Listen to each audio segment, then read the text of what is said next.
Hey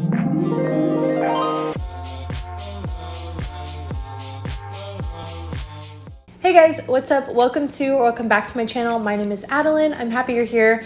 Today's video is going to be all about Christian friendships, how to make friends as a Christian, what to look for, and all kinds of things like that. So if you guys enjoyed this video, please give it a thumbs up, subscribe down below, but let's just go ahead and jump right in. Okay, a lot of the time Christian girls are asking this question: how can I make other Christian friends? And so today I wanted to talk about how to make Christian friends, but also what to look for in a Christian friend, how to be a better Christian friend, and just all the things. So first off, I wanted to start off by saying that the best place, and I'm going to talk about this a lot, to find Christian friends is in your local church.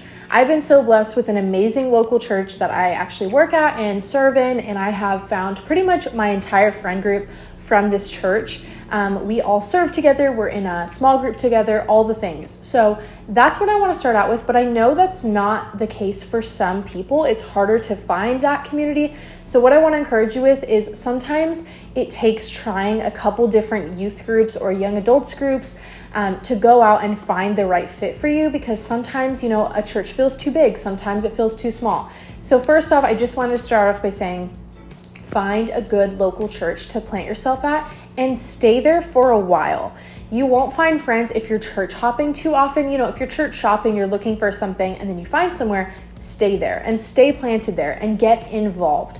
So that's point number one, get involved in your church. So I didn't just meet people by showing up on a Sunday, a few minutes late, worship's already started, and then I sneak out at the end. You're not going to meet friends that way. The best way to meet friends is by not sitting on the sidelines, but actually jumping in and getting involved. And so there are, most churches have so many different opportunities, and they honestly talk about them a lot. Most churches will share, we have this going on, this event, or this group, or this, serving opportunity, and you just can't tune them out. You have to be like, all right, I know that I'm busy, but I have to choose this if I really want something like this that's going to enrich your life so much. You really have to choose, because sometimes it's hard. Things are, we get busy. We have so much going on and it can just seem like a lot. I prayed for the right group of friends for years. All throughout high school, I went through friends like this all the time, and I want to encourage you that, even in those seasons where it just feels like your friendships are not sticking, like keep praying and hold on to hope, because at some point you're going to find the right friend group. And sometimes it's not always a group. God can provide, a couple girls. It's all about quality over quantity. And so for me, I got plugged into my church and I joined what we call a crew or a life group. And so I have every Monday night I meet with my crew. There's, I think, 11 of us, and we all sit together. Right now we're reading through the book of Daniel, but it is so much more than that. Joining a Bible study is not like, oh, I already do a quiet time. I have a good relationship with God. I don't need to do a Bible study. It's not just about that. It's so much more. It's the community that it brings.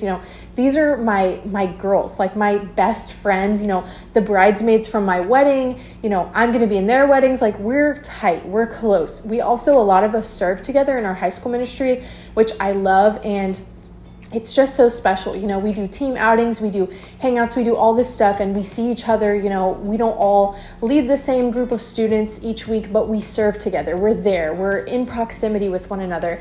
And that doesn't just happen from sitting on the sidelines. You have to be willing to give up some of your time and get over a little bit of awkwardness and be like, you know what, this is a little bit awkward, but I'm going to just jump in and get involved. Something I wanted to shout out, a point for this, was this book that I've read by Jenny Allen. It's called Find Your People.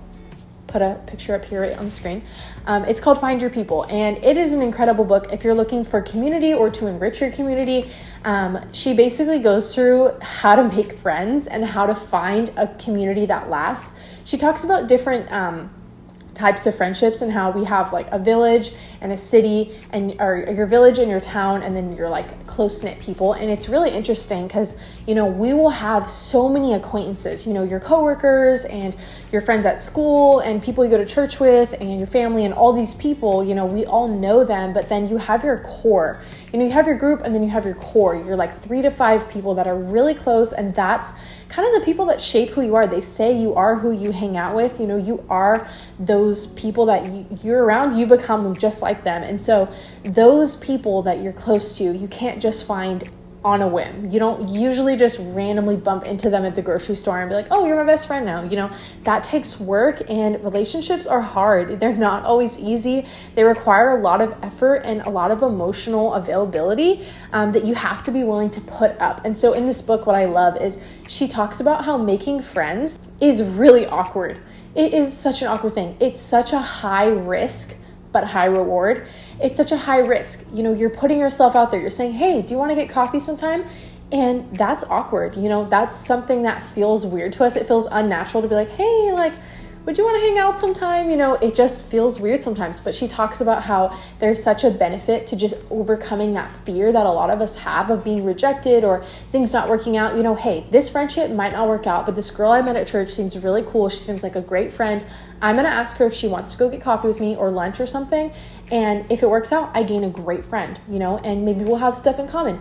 But at the end of the day, I'm going to invest in my time. If it doesn't work out, you can't give up there, it's important to not just give up the second it doesn't work out with someone. We're not going to have chemistry with everyone. And I think a lot of times with Christians, they think everyone has to be their friend because in a sense, yes, we are all a community of believers, brothers and sisters in Christ, yes. But not everyone is going to be your best friend. Not everyone is going to be in your tight-knit circle that I'm talking about.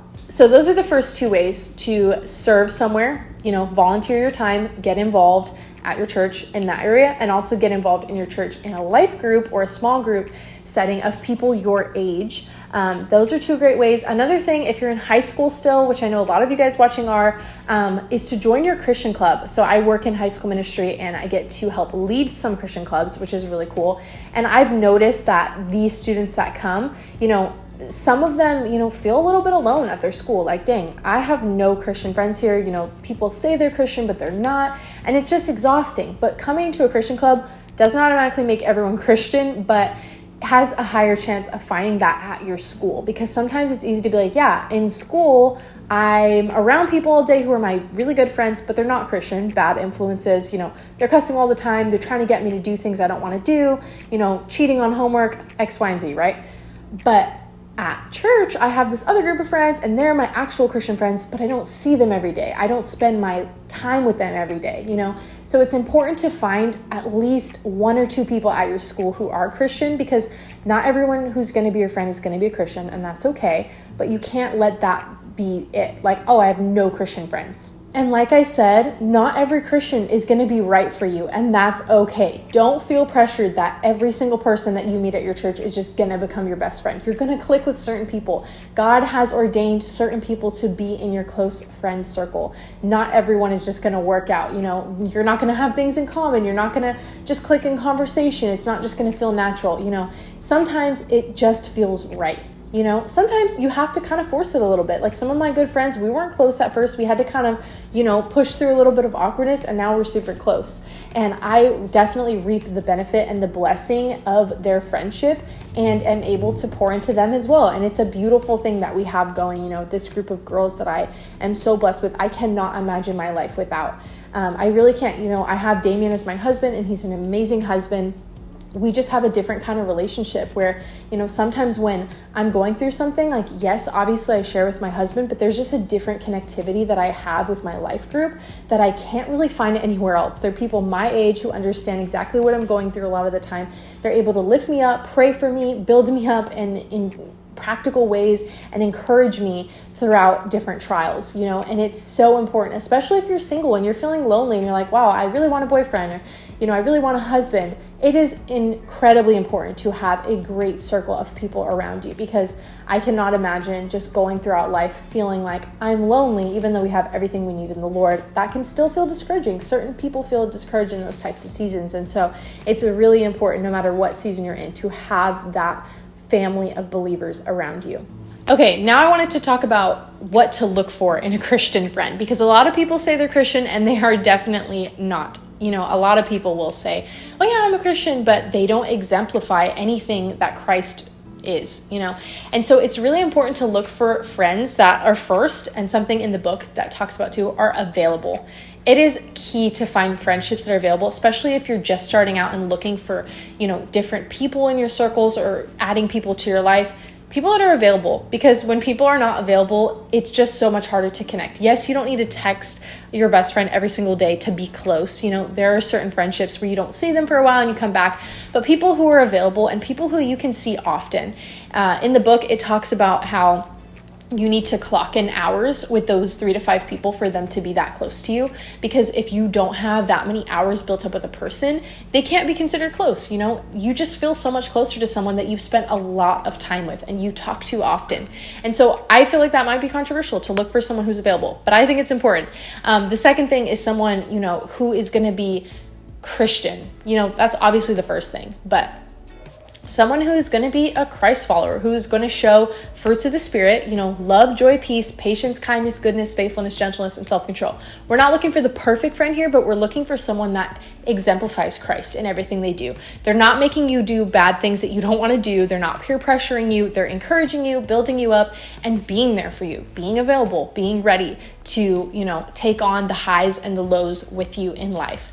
And so that's really important, but it's also important to be that for someone else. You cannot expect that out of a friend when you're not that yourself. We're going to have moments in our friendships where we're lower and that person's higher and they need to kind of build you up. But there's also going to be moments where they're low and you can't expect them to be perfect. But it's important to have those friendships in your life that are life-giving. They're not draining. Every time we hang out, she just gossips about her boyfriend and how much blah, blah, blah, blah, blah that he's doing. That's draining. To get around someone and be like, man, I just wish I could go home right now. Or they asked to hang out and you don't even want to go. Those are not the kind of friendships you want. Yes, we're going to be tired at some points, but you want friendships that are life-giving. You are excited to hang out with them because they encourage you. You're excited. They're fun. They're not going to be boring people that you don't click with and you're just forcing yourself to be around. And, Christian friendships don't also have to look like studying the Bible for 8 hours a day. Like, oh, we hang out and we just read the Bible together. That's not what is required for you to be a Christian friend. That's might be a more high expectation that's not really achievable. But it's important to find people in your life that are fun and, exciting, and you love being around them. And people that you want to find are going to look for that too. They're going to look for the Holy Spirit in you and look for that, spirit of joy in you and the spirit of love and comfort, and to give someone comfort, to give them peace, to be someone who's faithful and loyal. I would say that's another thing, is someone that's going to stick by your side and not the second you start going through something hard, they're out. Like, oh, I'm going to chill out, from our friendship right now. Someone you can have good boundaries with, where if there's a problem in your friendship, you can bring it up. You can talk to them. I've had some really hard conversations with some of my friends before with things that are difficult in life. We haven't gone through like crazy fights, but we've had things where we need to bring it up, and we can do that in a God-honoring way. It's not like, oh, she just ghosted me for a week. It's God-honoring friendships where we sit down face to face and we say, hey, we're having an issue. Let's work it out. Let's not let this get in the way of our friendship. Let's move on. And so it's really important to find those kinds of friends, and people that build other people up are the people you want to look for. People that are not, when you get around them, they're tearing down other people, because that's probably what they're doing to you as well. And so it's important to find that, and find people that can encourage you if you're struggling. If you're, hey, I'm looking for Christian friends because I'm trying to overcome an addiction from alcohol. You're going to find people that are not drinking every weekend, because those are not the friends that are going to help you through that. They're going to be the ones bringing you down. And so you want to find people that will lead by example, but you can also lead them too. Certain seasons you're pulling a little more or you're pushing a little more, and that's okay. Like I said, to find the right Christian friends, you have to be involved. You cannot wait on the sidelines. And so I really encourage you guys, if you're really struggling and you're on the hunt for good Christian friends, first of all, read the book, Find Your People. Great book with practical steps and encouragement, but also to jump in. If you go to a church and you've been wanting to serve for a while, go check out their children's ministry. I'm sure there's other volunteers who are your age that you can connect with on a deeper level, or join a life group. I really, really recommend that because you can find people who are in the same stage of life as you. Hopefully, in my life group, we have people who are single, dating, engaged, and married. And so it's cool for me to get to pour into some of the other girls, but then they also pour into me. And it's just an awesome thing that we have going. We have so much fun in our small group because we do friend outings where we go and go roller skating, or we go to the beach, or at Christmas time we do a secret Santa, and at Valentine's Day we do a Galentine's party, and at Thanksgiving we do Friendsgiving, and it's just things to look forward to. And we have a group chat where we send prayer requests and we talk all the time, and it's just super life-giving, and it adds so much value to my life that I cannot imagine my life without. So shout out to all my friends. I know some of them watch this, and I just appreciate them so much, and I love each and every one of them and just the value they bring. They make your birthday feel so much more special, and all the milestones like getting married and having all these people around you just encouraging you and supporting you is just the best gift that you can ask for. And especially some of them, their boyfriends or fiance, husband, are friends with my husband, and that's also a gift to find other couples that we can surround ourselves with in a similar stage or a stage ahead or behind that we can encourage or get encouragement from. And at the end of the day, God created friendship for life-giving encouragement and fun and joy.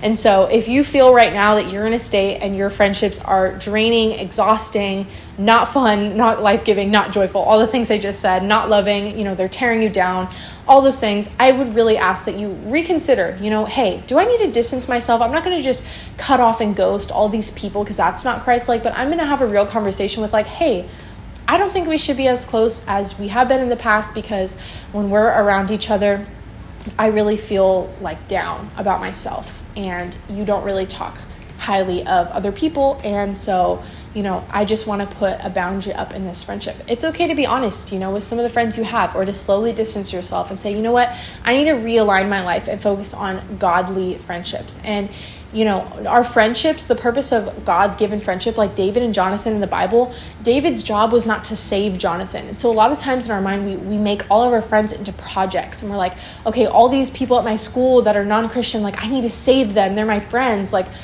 That's not the goal of friendship. Yes, we are disciples, and we're supposed to go out into all the world and make disciples, and that is an amazing thing. Continue to do that at your school.